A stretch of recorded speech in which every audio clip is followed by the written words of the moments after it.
सो अक्रूर जी आए ठाकुर जी को ब्रज से ले जाने के लिए। भैया ये प्रसंग बहुत बहुत बहुत गंभीर है, तो समय परिस्थिति और माहौल को देखते हुए हम इस प्रसंग को स्पर्श नहीं करेंगे, क्योंकि गंभीर भी है, समय भी बहुत लगेगा। सो इसलिए हम प्रणाम करते भय श्री अक्रूर जी विदा करके ठाकुर जी को मथुरा ले जाते हैं। मथुरा जाके भगवान कुबलिया पीड़ का उद्धार करते, धनुष भंग करते हैं। कुबजा पे कृपा करी भगवान ने, अक्रूर जी पर कृपा करी, चाणूर मुष्टिक तोशल सब पर कृपा करी, और अंत में भगवान ने कंस पर भी कृपा करी। कंस का उद्धार किया सबके सामने, पृथ्वी का बोझ कम हुआ, माता पृथ्वी नाच उठी, आनंदित हो गई। भगवान ने इस आतताई का उद्धार करते हुए पृथ्वी का बोझ कम कर दिया। इसके बाद भगवान उज्जैन गए हैं, विद्याध्ययन करके लौटे हैं, और फिर ब्रज की बड़ी याद सता रही थी, तो ब्रज के लिए एक पत्र लिखा, उद्धव जी को भेजा। बहुत सुंदर उद्धव गोपिका संवाद है, पर वो संवाद भी बड़ा गंभीर है। तो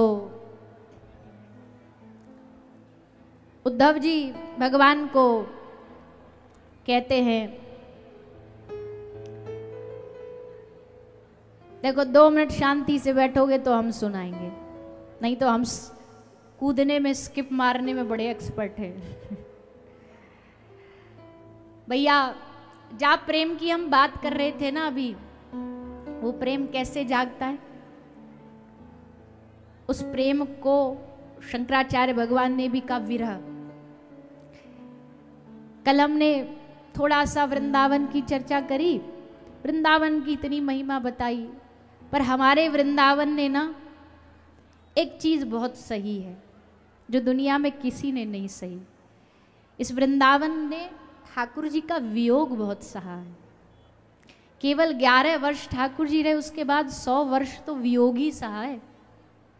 100 वर्ष तक तो बस सूचनाएं आती थी, मथुरा में कंस मार दिया, ब्रजवासी राजी हो गए, अब लाला आ जाएगो हमारो, कंस मर गो, अब आको काम पूरा है गो, अब लौट आएगो। पर ठाकुर जी नहीं आए। किसी ने कहीं पढ़ने गए हैं, ब्रजवासी बोले हैं ये पढ़ता भी है, हमने तो ब्रज में एड़ी चोटी को जोर लगा लियो। यशोदा मैया ने छोरा कछु पढ़ ले, छोरा कछु पढ़ ले, पर चोरी के अलावा ठाकुर जी ने यहाँ ब्रज में कछु ना सीखो। मैया मो कछु ना सीखनो, मेरो तो एक ही पाठ, एक ही मंत्र है, दध्यादीनी दध्यादीनी, माखन दे माखन दे माखन दे। मैया मुँह पे तो यही मंत्र आवे। भाई देखो प्रेम वहीं तो दिखाया जा सकता है ना जो समझने वाला हो प्रेम का। हर जगह थोड़ी ना प्रेम दिखाया जाता है। प्रेम तो एक ऐसा गाढ़ा शेरनी का दूध है जिसके लिए पात्र भी कुछ अलग चाहिए, स्वर्ण पात्र चाहिए। सो भैया एक दिन लीला घटी, ठाकुर जी आए, विद्याध्ययन करके उज्जैन से लौटे। देवकी मैया ने सोचा आज अपने लाला को, अपने पुत्र को भोजन पवाऊंगी। सो मैया ने बहुत सुंदर सुंदर व्यंजन बनाए, पकवान बनाए, पकवान बना करके परोस दिए। ठाकुर जी आए और जैसे श्री कृष्ण थाली को देखे, सो देख करके आंख में अश्रु आ गए और रोते रोते श्री कृष्ण उस स्थान को छोड़ करके ऊपर छत पर चले गए। आंसू को छिपाया, अश्रुओं को छिपाया, अश्रुओं को छुपाने का प्रयास किया श्री ठाकुर जी ने। भैया परम पूज्य महाराज श्री का खूब खूब व्यासपीठ से प्रणाम, अभिनंदन।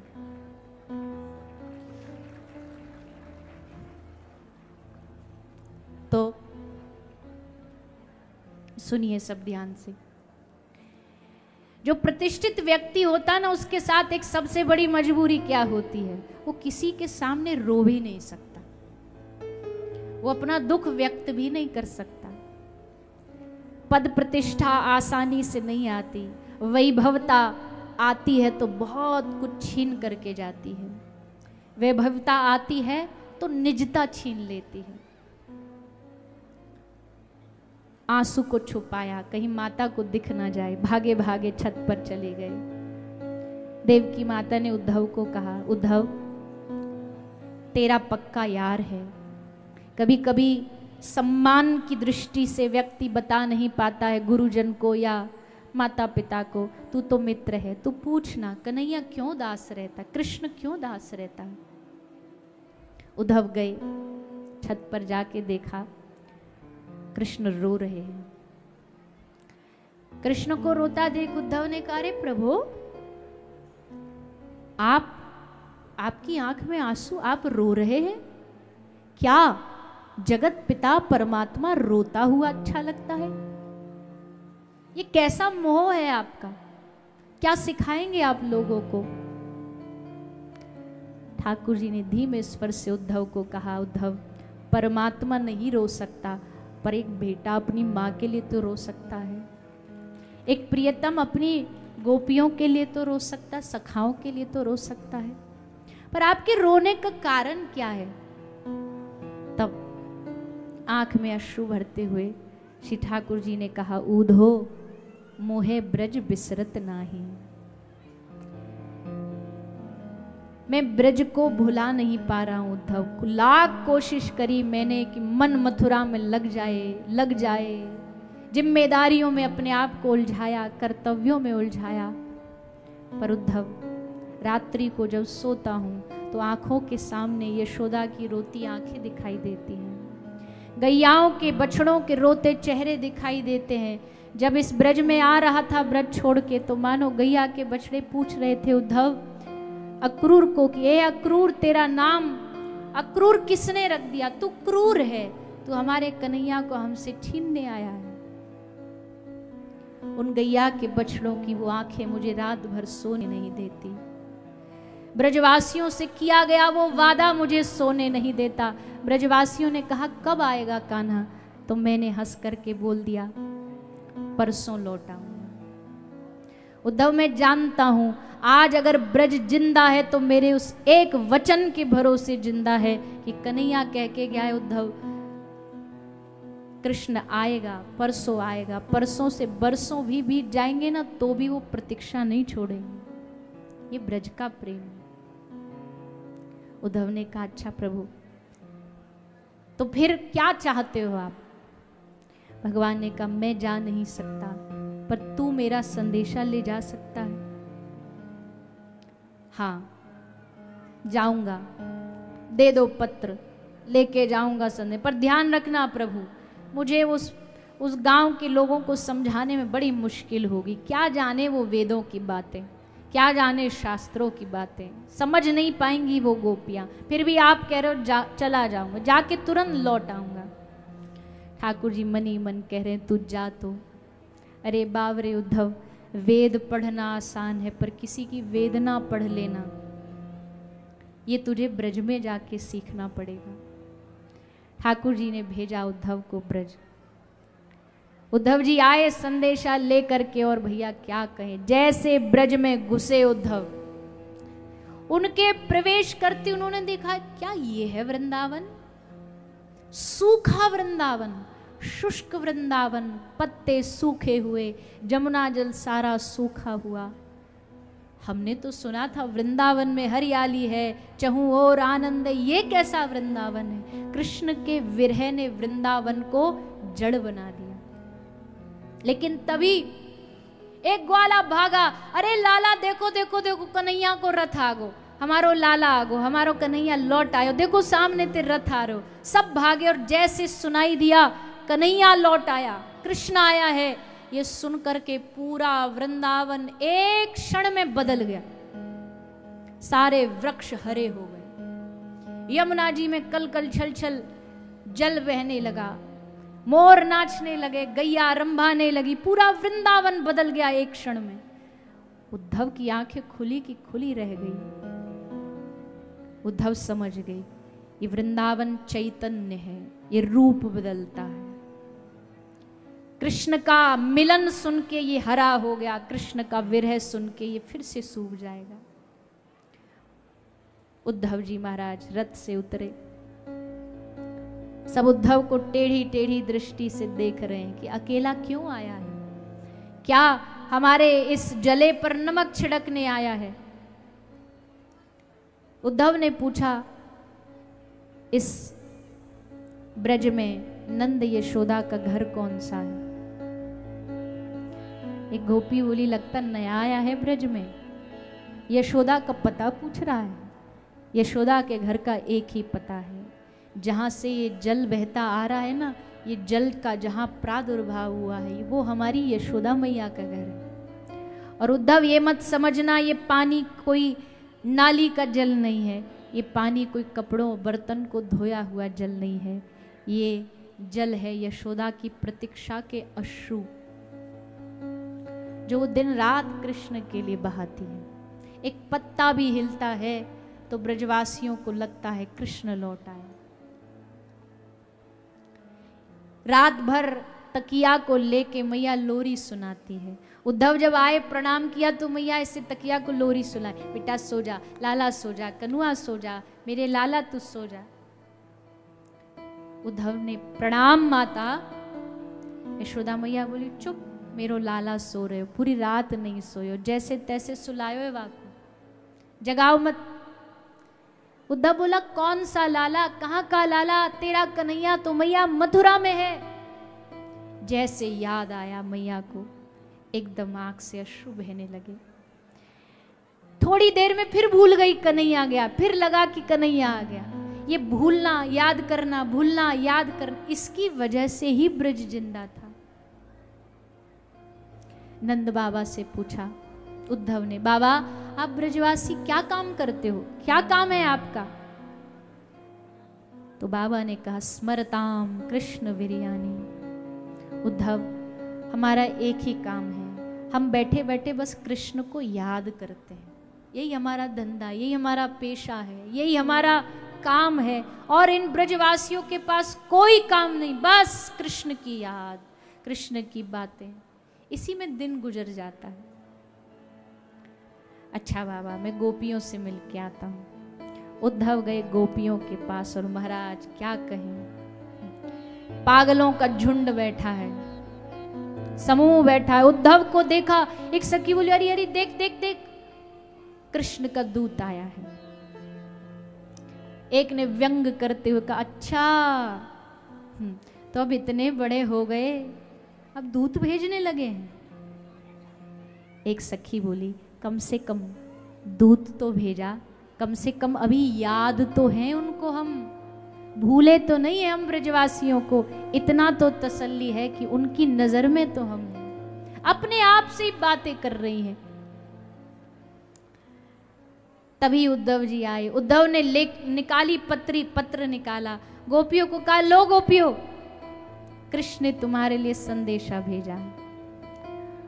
और महाराज सारी गोपी झपट पड़ी, पत्र के टुकड़े टुकड़े कर डाले। कोई आंख से लगा रही है, कोई छाती से लगा रही है, कोई गले से लगा रही, कपोलों से लगा रही। उद्धव ने कहा, बावरी गोपियों, कम से कम पत्र पढ़ तो लेती, संदेशा पढ़ तो लेती, क्या लिखा है कृष्ण ने। गोपी ने हंस के कहा, उद्धव तू पत्र पढ़, हमने कृष्ण को पढ़ लिया है, हमने कृष्ण को पढ़ लिया, अब हमें पत्र पढ़ने की आवश्यकता नहीं है, पत्र पढ़ने की जरूरत नहीं है। सामने गोपांगनाएं बैठी हैं, श्री किशोरी जी बैठी हैं, सबके मध्य में श्री किशोरी जी विराजमान हैं। चहुं और सखियां बातें कर रही हैं, संदेशा चल रहा है। तभी एक भंवरा भ्रमर आया, श्री किशोरी जी के चरणों पे बैठ गया। श्री किशोरी जी के चरणों पर भ्रमर बैठा तो सब ने तीखी नजरों से भ्रमर को देख करके कहा, अच्छा तू भी कृष्ण का दूत है। क्यों? कृष्ण भी काला, तू भी काला, ऊधो सब कारे आजमाए। उद्धव, हमने सब कारे आजमा के देख लिए, सब धोखा देते हैं। आज चरणों में पड़ा मिन्नतें मांग रहा है, और जब हम इसको शरण दे देंगी तो हमें छोड़ करके चला जाएगा, जैसे इसका स्वामी गया। अपने आप भंवरे से बातें कर रही हैं, भंवरा भी उत्तर दे रहा है। अचंबा देखो, प्रेम की गली देखो आप कैसी होती है। भंवरा बोल रहा है, अजी ब्रज में तो पत्थर भी उत्तर देते हैं। भंवरे से वार्तालाप कर रही है। उद्धव बोला, गोपी ये क्या रोना धोना मचा रखा है तुमने, ध्यान करो, चित्त को, मन को परमात्मा में लगाओ। गोपी ने कहा हंस के कि ये बता, जिसके पास मन ही ना हो उद्धव, वो क्या करे? उद्धव कहता ऐसे कैसे हो सकता मन ना हो, सबको भगवान मन देता है। गोपी ने कहा हाँ सबको देता है, हमें भी दिया था, लेकिन जब कृष्ण मथुरा गया ना तो हमारे मन को अपने संग ले गया। ऊधो मन ना भये 10-20, एक हतो सो गयो श्याम संग, को आराधे ईश। ईश्वर की जगह नहीं बची अब दिल में। योग कहाँ राखें, यहाँ रोम रोम श्याम है। तेरे इस योग ध्यान की जगह नहीं है हमारे शरीर में। उद्धव की आंखें खुलती जा रही है, खुलती जा रही है। क्या है प्रेम समझ नहीं पा रहा है। गोपी कहती है तू समझ भी नहीं पाएगा, तू कोरा है, तू अभी जला नहीं है ना कृष्ण विरह में। पहले इस प्रेम में जलना पड़ता है, तड़पना पड़ता है, तब जाके प्रेम को समझा जाएगा।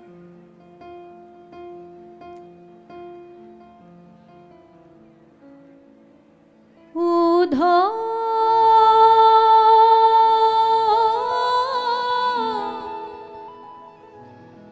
मत आइयो समझाने, उधो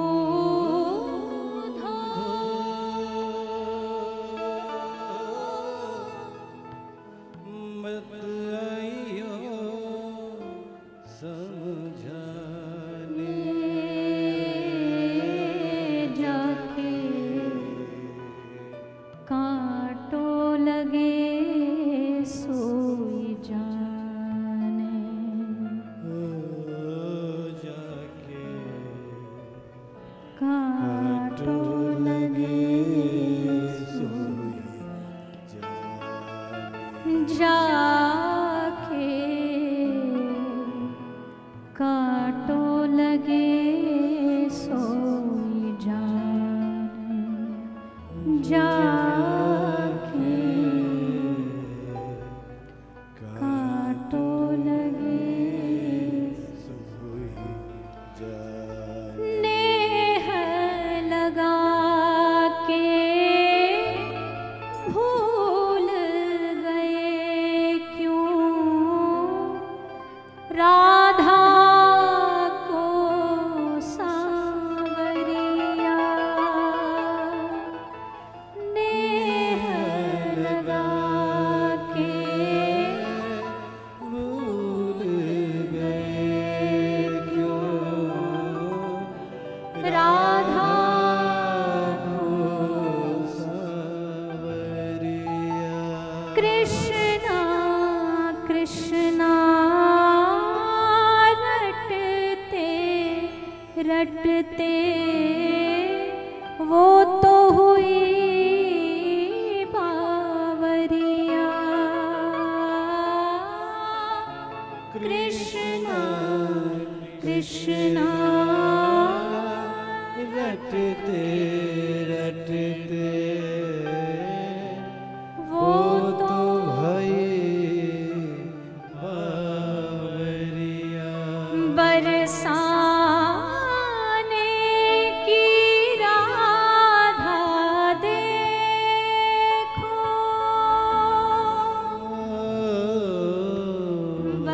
बरसाने की राधा देखो,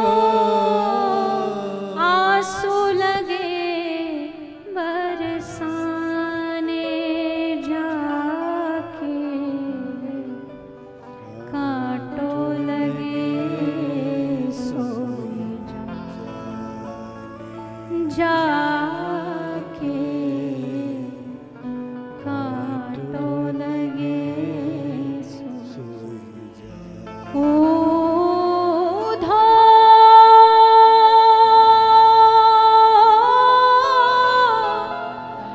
मत आइयो समझाने,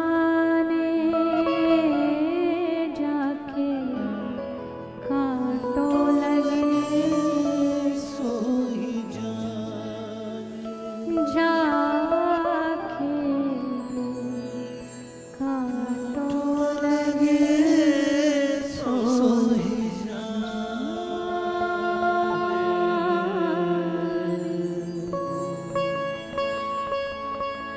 उद्धव बोले श्री किशोरी जी को, एक काम करो, आप भी पत्र लिख दो, मैं आपका पत्र वहां तक पहुंचा दूंगा। तो सखी से श्री किशोरी जी ने इशारा किया, लाओ हमारी कलम लाओ, दावत लाओ। लेकर के पत्र लिख रही हैं, पत्र लिखती जा रही। पहले तो सैकड़ों बार पत्र को फाड़ना पड़ा। क्यों? अश्रुओं में सारे अक्षर धुल के बह जाते हैं। बार बार उसको फाड़ती हैं, फिर लिखती हैं, फिर फाड़ती हैं, फिर लिखती हैं। एक बार हिम्मत करके अश्रु रोके पत्र लिखा, उद्धव को दे दिया। उद्धव ने कहा मैं पढ़ लूं एक बार? हाँ। उद्धव ने पत्र खोला और पत्र खोल के देखा तो पहली लाइन क्या लिखी थी? हे प्रिय राधे, तुम कैसी हो? कैसा है मेरा ब्रजमंडल? पूरे पत्र में पत्र लिखा किशोरी जी ने है और अपने आप को संबोधन कर रही है, हे प्रिय राधे, तुम मेरे बगैर कैसे रहती हो? उद्धव समझ नहीं पा रहा कि ये अपना ही नाम अपने पत्र में क्यों लिखती है। पूछा गोपी से। गोपी ने कहा, कभी कभी जब विरह उच्चतम गति में पहुंच जाता है, तब प्रेम में, विरह में श्री किशोरी जी भूल जाती है कि वो श्री किशोरी राधा है। अपने आप को प्रेम के विरह में जला के कृष्ण समझने लगती हैं और राधा को ढूंढती हैं। कहाँ है राधा? कहाँ है किशोरी जी? ऐसा अद्भुत प्रेम। उद्धव समझ नहीं पा रहे कि यहां मैं समझाने आया हूं कि यहां मैं सीखने आया हूं। क्या समझाऊं इनको? ये ज्ञान सीखना चाहती नहीं, इनको शब्द समझ में आते नहीं, इनके सामने मेरी हर वाणी फीकी है। आज तक जितने भी मैंने ज्ञान पढ़े, जितने भी शास्त्र पढ़े, इन पागलों को समझाऊं, धैर्य कैसे दिलाऊं, इनको धीरज कैसे दिलाऊं? इनके हृदय में जो आग जल रही है, इस अग्नि को कौन शांत करेगा? गोपी कहती है, उद्धव, हम कृष्ण के द्वारा भेजे पत्र को ना तो पढ़ सकती है, ना छाती से लगा सकती है। क्यों? पढ़ेंगी तो आंसुओं से धुल जाएगा, छाती से लगाएंगी तो हमारे विरह की अग्नि में जल के खाक हो जाएगा। समस्या एक नहीं है उद्धव, हमारे साथ हजारों समस्याएं। तुम्हारे कृष्ण होंगे मथुरा के राजा, पर ना तो हमें यदुराज कृष्ण चाहिए, ना हमें मथुराधिपति चाहिए। भवरा गा रहा है, राजाधिराज महाराज यदुराजपति श्री मथुरा नरेश श्री कृष्ण का मैं सेवक हूं। गोपी कहती है, चुप हो जा, उस मथुरापति के गीत मत गा हमारे सामने। हम उसका गीत सुनने नहीं बैठी हैं यहाँ, ये कान जलते हैं उस मथुरापति के। गाना है तो इस ब्रजपति के गीत गा, राधापति के गीत गा, राधा नाथ के गीत गा। आपस में बातें बनाती हैं, प्रश्न करती हैं, उत्तर देती हैं। गोपी कहती है, भाग जा यहाँ से, ये सब धूर्त है। भंवरा उड़ गया तो ऐसे देखा चारों तरफ किशोरी जी ने, मन में डर पैदा हुआ, कहीं जाके श्याम सुंदर को सब बता दिया तो, हम कैसे उनको ताने मार रहे हैं, कहीं उन्होंने सुन लिया तो, और वो ना लौटे तो। अब हाथ जोड़ रही है, रो रही है, भंवरे को कह रही तू वापस लौटा, तू जो चाहेगा हम वो देंगी तुझे, पर ये बात जा करके मथुरापति से मत कहना कि हम उनको यहाँ बैठ करके ये सब बातें बोल रहे हैं। एक ही तो आशा है कि कभी वो हम पे तड़प के लौट के आएंगे। अगर तू उनको सब जाके बता देगा तो हमसे ईर्ष्या करने लगेंगे।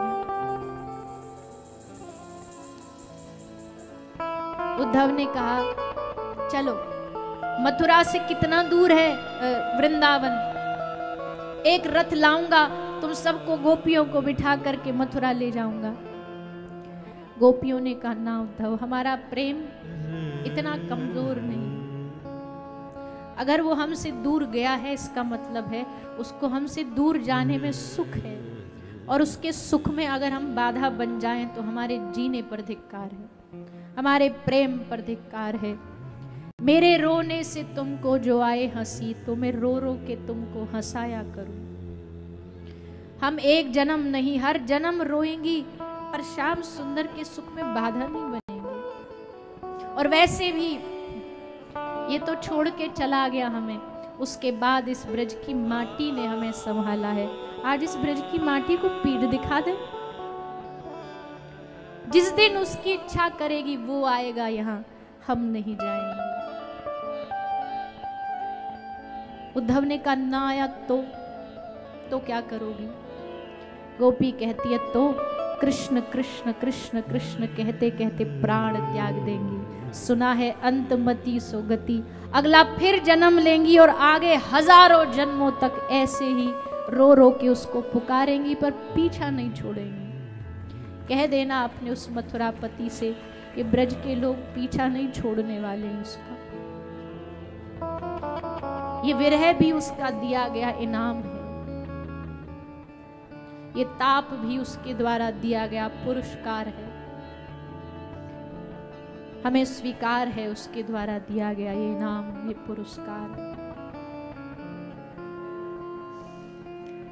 उद्धव ने देखा कि यहां समझाने का कोई फायदा नहीं है, ये पागलों का देश है, ये प्रेमियों का देश है, यहां तेरी नहीं चलेगी। ऊदो सूदो है गयो सुन गोपिन के बोल, प्रेम बजाई डुबडुबी ज्ञान बजायो ढोल। उद्धव को समझ आ गया कि यहाँ मेरा ये ज्ञान नहीं चलने वाला। श्री किशोरी बहुत सुंदर भाव हैं। कई महीने तक उद्धव रहे। उद्धव जी महाराज जब विदाई लेकर के जाते हैं, अपने वापस लौटते हैं, ठाकुर जी से जाके लड़ जाते हैं। यहाँ से जब गए थे तब तो कह के गए थे कि तुम भूल क्यों नहीं जाते ब्रजवासियों को, और जब लौटे तो कृष्ण से लड़ रहे हैं कि ब्रज जाके मैंने तुम्हारा पत्थर दिल देखा, निर्दयी रूप देखा, तुम क्यों पड़े हो इस मथुरा में? उन ब्रजवासियों के प्रेम को छोड़े क्या मिल रहा है तुमको इस मथुरा में? लौट जाओ, मैं तुम्हें ले जाने आया हूं। श्री कृष्ण ने कहा उद्धव इस समय ये समय लौटने का नहीं है। मथुरा पर युद्ध के बादल मंडरा रहे हैं, मेरा यहाँ रहना। पर एक बात बताऊं उद्धव, आंख बंद कर। उद्धव ने आंख बंद किया और जैसे आंख बंद की तो क्या देखा? जिस पलना में मैया तकिया को लोरी गा के सुना रही थी, उस पलना में तकिया नहीं था, सचमुच श्याम सुंदर सो रहे थे।